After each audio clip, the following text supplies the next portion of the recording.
we're here with the latest Sachem Conversations, and I'm Chris Vaccaro, speaking to many great people in this oral history project. The latest is Coach Risa Zander, who I'm really elated to have to talk about Sachem basketball and to talk about your impact on thousands of students and student athletes. So thanks for joining me today. Thank you. Thank you for doing this. Yeah. So the purpose of this whole project is just making sure I capture everybody's sentiment and the historical impact that they had and their perspective of Sachem at that time when you were doing, what Risa Zander did best, and to see how your impact had a reflection on the history of this community, because I'd like to not forget that. I'd like to harness that and make sure that we can win in the future, that we can at least remember who we are so we can figure out where we're going. And, we're going to do this for as long as it takes. There's a lot of influential people.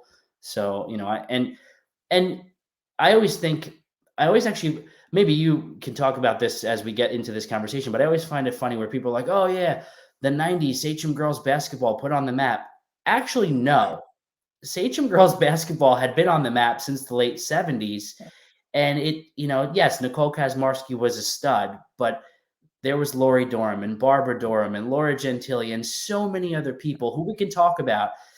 I mean, when you think about Sachem basketball, just to kick this thing off, what do all those 70s, 80s, early 90s years mean to you? I know that's a loaded question, but it was a special time. You're absolutely right. And, after we talked, you sent me the note, I was thinking a lot back then. And I was talking to somebody last night and I said, we've got on the map. Well, when I took over, it was in the 70s, mid 70s, and I think we played 10 or 11 games. It was a 4-sport season. And when we went to the same seasons as the men, all the sports, we played in a first playoff game against Brentwood, and we were the 8 seed or 9 seed. But it was a huge win. And in fact, Barbara Dorham then scored 39 points, which record stood for a long time, as a 9th grader. And the next day we were practicing, and I'll never forget, Tim Klauser walked across the gym, the men's coach, and said, can I speak to your girls? And I said, sure. And I had no idea what he was going to say. And he said, I want to congratulate you and tell you that you have now put Sachem girls basketball on the map. Your program is now going to take off. And I looked and I said, wow, that was the nicest thing. And it was true. That was the big time. But let's not forget, Tina O'Reilly, she was on my first team and they had never really won anything. So winning a game was huge at the time. And, I think it started to take off little by little each year, but the year that we won in the playoffs, I think was the foundation for what we did in the future.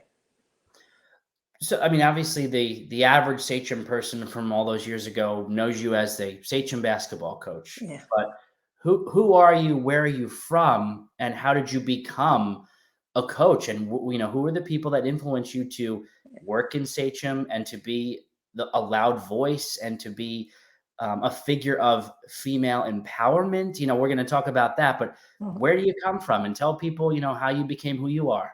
I'm a Brooklyn girl. And, when you grow up in Brooklyn in the 50s, again, just talking about this with someone, everybody played everything. Everybody did everything. It was a lot of activity. And then, we were there, I think my first 11 years, and we moved to Comac because it was my parents' wish to go out in the suburbs, so to speak. But everybody from New York City area moved to Comac. So that lifestyle continued for us, being very active, involved, etc. I think a lot of it comes from my parents, who both were immigrants, came and worked very hard and wanted to provide for their children. And it was a work ethic that was instilled in me and my 2 brothers. They worked extremely hard at school and in their careers and became very successful. And I just didn't give it thought. I just thought, whatever we do, just do the best you can. I played, at that time, you play every sport, okay, when we were in high school. But understand, and I'm dating myself, that was 6-person basketball. And you had play days. I mean, there was nothing what there is for the women today. I then moved on to Portland. And I will say, I only played basketball freshman year. But I will tell you that Portland prepared me, and you realize that later, of course, to become a coach, a phys ed teacher. I had a wonderful woman, when I was student teaching, her name is Lois Peeler, out of Maine Enwell. And just her style, her discipline, but it was at ease with her. And again, you start thinking of all these people who had an influence in your life. And I move on to Comac. My basketball coach was a woman named Nancy Hadland. And I realized in my coaching career, I started to emulate her with subtle things, just the discipline. If a kid acted up on the floor or threw a temper tantrum, what you do and how you do it, because I was the recipient of her wrath at one time. So, I think you take all those together and you look at the people who molded you to be the person you are. When I got to Sachem, at that time again, you phys ed people, you had to coach.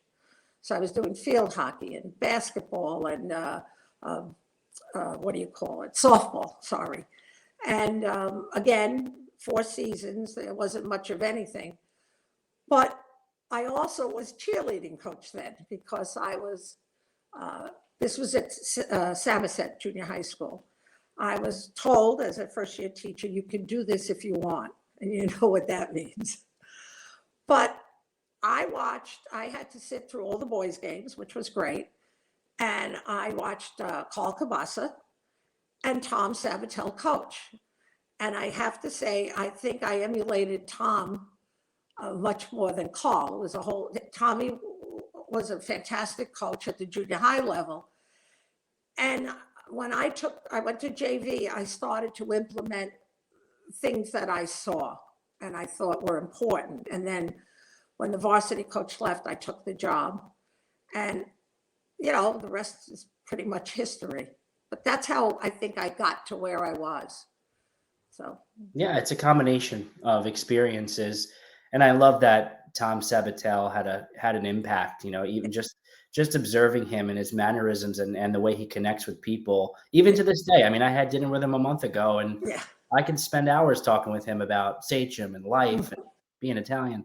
And and so you had that Brooklyn girl mentality that was molded a bit more at Cortland. And I hear that from so many people. I mean, Cortland has had decades of impact on phys ed teachers and coaches. It's amazing what they've built. And even, and your Comac coach. Comac had, a good program. Mm-hmm. What about the building of the Sachem program for you, young coach, young mindset? How do you say, all right, I have a blank canvas here. Do you think about turning it into a powerhouse? Do you think about winning a state title or getting to 4 county championships or eventually coaching some of your own Hall of Fame players? I mean, do you think about that? Or is it more about, hey, we already have the target on our backs as young women trying to do something in a world where it's not always accepted? I mean, you have all this sort of against you and yet you come out on top. What's the mentality like? Well, when I took over, I remember we were now in, the same, that's lovely. We were in the same season as the boys. And I remember one of the first things I did is sit down with the athletic director, Tom, and say to him, we want the same things as the men have. Set up the gym, play a national anthem, bleachers, chairs, etc. I said, because my attitude was, if you put on a good product, the games will come. And I wanted the girls to feel important, to feel that they deserved everything that the men had. And they went along with it. And I think that was huge in my eyes because we used to sit on chairs and no bleachers and throw your coats over it. We fought for a locker room for the teams and we got that. And it sounds like little things now, but they were very important to us then. And I think we set the tone of how we wanted to look. And what I did was I just instilled, I think, in our kids, you're going to work as hard as you can when you come through those doors. Everything you have to leave behind you. And we did that. And I always used to say, I want your practice to be harder than your game. So when you get to a game, you might find it a little bit easier. I also will pay tribute to the Center Reach girls team at the time. They were the powerhouse. And I would watch them play and they would win, beat us all the time. And that was a goal, you know what I mean? To be as good as them and better eventually. So we didn't have states. You didn't have the counties the way they are. It was a time of the women were starting to, emerge. And I always felt if we put on we moved the games to nighttime so parents could come. And that was important to me and to the girls, and how you dressed getting ready for a game, how you presented yourself when we went in another school. They fought me on the dress code, but they were the first to comment when another team walked in and didn't looked a little raggy, or said, what don't they take pride in themselves? And I think that was the big thing. The work ethic came from, I would go to clinics and sometimes be one of just a couple of women because they were all, clinics for the men. And I just worked hard. And I will also thank Dominic Savino. Dom and I taught at Samoset together. He was coaching basketball, and I had a hall duty, and he used to sit with me, and we'd go over designing practices and how to break it down and what to look for. So, you look at all the pieces in your life of people who played a role, and there's a lot of them. And I'm very grateful to all of them because I think they made me the coach that I became. I love that. And you don't see that when you read a bio of you or Dom Savino, that it's a hall duty at at another school where you're building practice plans for two people who absolutely love basketball and know it as well as anybody. And we're talking decades ago before people really knew who you guys were. And that's what is the model of making not only your programs, but the athletic program and Sachem special. It's the connections between the coaches that then trickles down to the students. And by the way, talk about best dressed, the warm-up outfits, the uniforms, the color schemes, those pictures, most of them are black and white. Those look pretty sharp. I don't even think they have those things today at any school. So I was really excited to look back on 30 years, 40 years ago and see those pictures and go, wow, those are pretty sharp get-ups. But what's kind of funny is when I first started, we had to take off our uniforms and give them to the volleyball team. So, I think one of the things I am most proud of is that we started to become equal. And I'll use the men's program as an example, basketball. But we fought for uniforms and playing time and use of the gym. And we just said, this is our commitment. And I think I like the fact that I was somewhat instrumental in having Sachem follow Title IX. Okay. Oh, yeah. No, not somewhat influential. You are one of the leading voices to make this community and this district go in the right way. And honestly, because of the size of Sachem, you're one of the reasons why Section 11 in Suffolk County has pushed on the way it has. So, like I said, I think so. And I think our girls embraced it. They may not have known it at the time, but they embraced it. And the parents started to embrace it. And it was great. I had great parents, supportive of the team. They traveled. When we went to the States, they were all up there. I mean, it was family. That's really what I could say. And how far has Title IX and equality come, and how far do we have still to go? I'm sure that there has been big strides, but I'm sure there's a lot of work yet to do. Well, I still am surprised when I hear that some schools don't quite have what they should, the girls' programs. We came a long way, okay? I mean, we came from nothing in a sense. And there's a way to go. Look, we fought for equal pay. I mean, the men's coach at the time, like over $1,000, we were getting 400. And that's what really started the ball, and uniforms and gyms and all that stuff. So I think we made a tremendous amount of progress at Sachem, but I still think there's a long way to go with Title IX. In fact, a few years ago, I made a speech. They asked me to speak at the Hall of Fame dinner about Title IX. And on that day, it came out in the newspaper how many schools, colleges, et cetera, were not in compliance with Title IX. I mean, this is 30 years later. So, and even people don't realize Title IX is also for men's teams, So there's still a ways to go. I'm thrilled what the soccer team did now, the national team. You have to fight. You have to stand up for what you believe in. And sometimes you have to take the grief with it, what comes down on you. But it was okay. It was good. So let's talk basketball, X's and O's. Where did you build your philosophy on offensive schemes and defensive plays? And was that a work in progress early on? Did your teams have a consistent mentality on the court for your entire career? Did it change over time? Talk about how that all developed. Well, as I said, I was influenced by Tom, and then Dominic and I talked, and I watched other coaches play. And I started to realize that I didn't want to play the 2-3 zone, that, the kids are just stationary. So we tried to be as aggressive as we could and doing, man to man. And we started to develop the mentality of how tough could we be? Now, there's a difference between tough and rough. And I said, we are going to be as tough as we can be when we take that floor. And I think we started to achieve it. And I'm also going to pay tribute to the junior high coaches I had, Matt Brisson, Patty Fabian Scatoro, who came through our program and used to tell the kids at Sagamore, if you want to play varsity, this is what you better know how to do.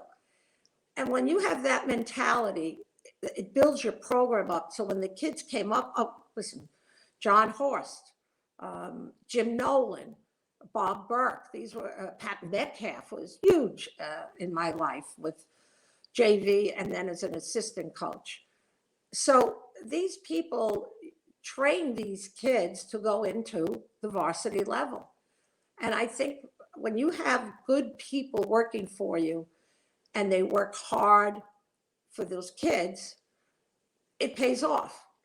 They knew there was a dress code. They knew that they had to work hard. It just steamrolls. And I was very blessed with talented young women and great people. So I look back on that now, and I look at where some of these young women are today. And of course, it's the biggest kick in the world if anybody said you had an influence, but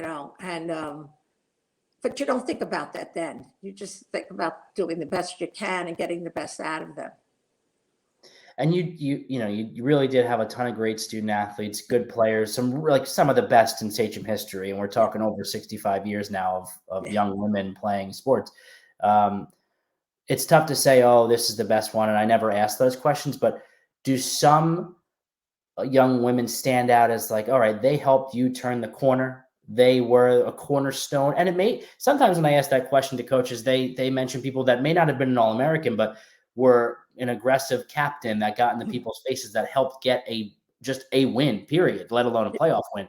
But, do you look back and say, these girls were really something special and you can never forget them? Absolutely. I mean, I mentioned Tina O'Reilly the first year, and just a cute little story.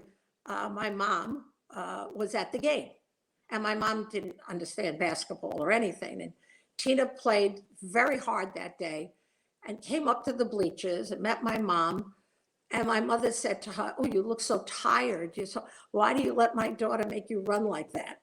So, and Tina just laughed and said, "Well, that's what we do." And I thought that was great, you know. But then the first 4 or 5 years, these young women set the table. But as I said before, Barbara Durham, people like that, young women, was so athletic, so talented. You move on from that. The '79 team was our first county championship, and it was extremely special.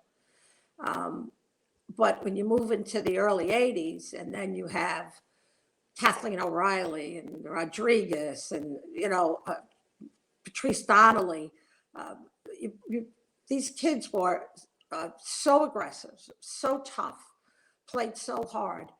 And we rode their coattails, and I think people used to, I had a custodian say to me one time, "We love watching your girls practice and play." And I thought that's the greatest compliment, and they were great kids, the teachers loved them. I know you remember Artie Sachs. Okay. Yeah. Artie Sachs was for everyone out there, taught photography and et cetera. And he helped that team in '79 put together a collage that I still have hanging in my home of all the games. Artie never took pictures of teams, but there he was taking pictures, practices, games, and I had no idea. But he told me, "I really like your kids."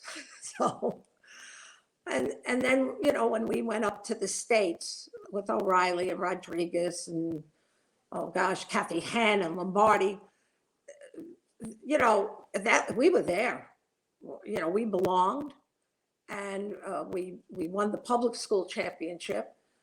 And again, the following year, I lost a whole load of young women, graduated, and all these other kids stepped in, Pilecki and Sue Pabst and Karen Cerrone, and because they learned from the best, the kids before them. And their job was to carry it on. That's the way they looked at it. So again, if you have the athlete and you have the determination, I think you could go far. And we did. How about the community itself, not just your program, but Sachem was growing. It was becoming a powerhouse in everything. The enrollment was increasing, hiring was increasing, staffing had to keep up. The community itself, residential lifestyle, the suburbs were booming. What was the sentiment like in the community? Did it feel like it was this thing that was bigger than everybody? Or did it not yet feel like that, and it felt like you were building it to make this university feel, because the winning was snowballing, football was winning, baseball was winning, lacrosse was winning. I mean, talk about '79. It's one of the pinnacle years in the history of the community. But what was the feeling like just working in Sachem? And did you also have conversations with your colleagues about, like, man, this is a crazy time. I wasn't born yet at that time, but I can imagine it was a burgeoning feeling. It was. It's almost like we all grew up together, coaches too. And I think there was such a camaraderie and respect for what everybody did, that I just feel that we were all on the same team as coaches too. Everybody was putting out their best effort. Look, I remember a coach said to me, "Well, it must be easy to coach at Sachem because you have so many kids." And I said, "We probably have more people in the hallway that could be playing basketball or soccer that we don't even know about, sadly. But everyone, I think of us, built programs from the summer with SIAC, for example, what Tony Falco did, for us. The going to junior high games, talking to the coaches, the kids, I think all of us did that. And I think the young kids started to feel really good about things. Wow, look, I can do this, I can do that. It's just the nature of the beast, I think. You build a program, not just the team. And I think people embraced us, and Newsday then started to cover us. I mean, well, again, you may not remember, there was also the Long Island Press, and they covered us in a big game that time for the Class A championship. And I'll always forget the article. They wrote, like a snowball rolling down the side of a mountain, the Sachem girls team is gaining momentum. And you get these people love to pick up the paper, the mothers, the fathers, the relatives. And we were very fortunate. I know we played Wyandanch at Sachem's gym, and the place was packed. And Tom sent down someone to say, we have to hold off warming up because we're letting so many people in. And I laughed and said, all right, is Tom just telling that? And no, it was true. It was almost standing room only. And it was the greatest feeling in the world. By the way, I also pay tribute to Wyandanch because they became a huge rival of ours. And what is a great situation playing against them and Warren Fuller. Totally. Yeah. Coach Fuller, another Hall of Famer. Yeah. With different odds and different circumstances in that community that he had to battle, yet championships and Hall of Fame players, and talk about cultivating a mindset. So yeah, those were some big games you got to play against him and that team. Yeah. And again, I think the fact we talked about the growth, you go to Ward Melville, we're playing Northport at a championship game there, and the place is packed. So, and this was 70s and 80s, and I think the gentleman who used to do the announcing at the Hall of Fame, he came up to me after that time when I was fortunate enough to get in, and I spoke about similar things. And he said to me, I never realized the history of the basketball in Suffolk County. And like you said before, they thought it started like in the 90s or early 2000. And I said, there's a lot of young people.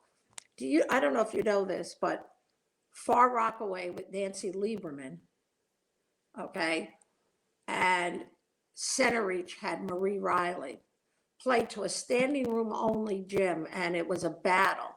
That was probably the first biggest game played, you know what I mean? And again, brought such notoriety to the sport and to women's basketball.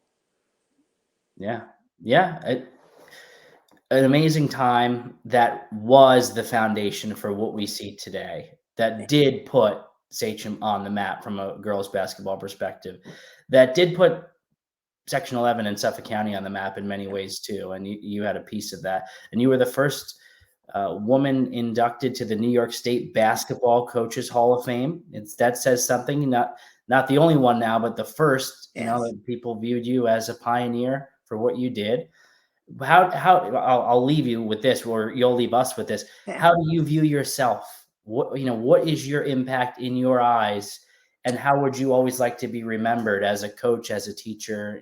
We'll end it with that. Well, I like to hope that I always felt, a gentleman once said to me, when you teach, you're doing 5 one-act plays. It's a performance. You have to go in. And my God, that's 45 years ago, 50 years ago, I was told that. When I was coaching, what was my goal? Well, to be the best we could be. I know that sounds corny, but also I look back now as I'm removed, and I am most proud of the fact of how these young women have grown into positions look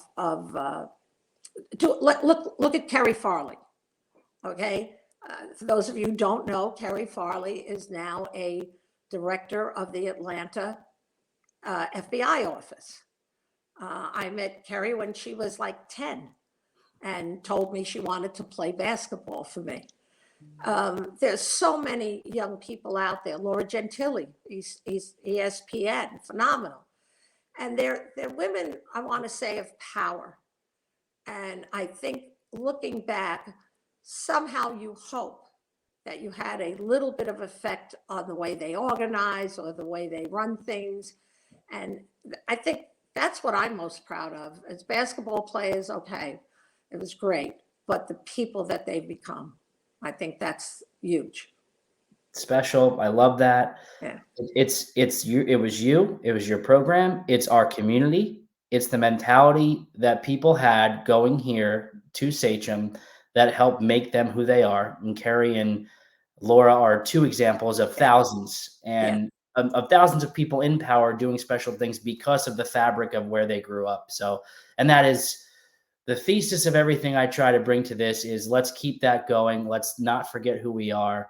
Thanks to you, thanks to people like you, we have influencers and we have coaches and teachers who make this community special. And I appreciate your time today and everything you've done for thousands of people over your career. Thank you. And Chris, thank you for what you're doing, because you're keeping the thoughts and memories and the programs alive, and hopefully to set examples for those following us.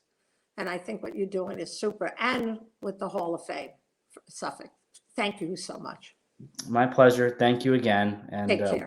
we'll end it with this. Thank you.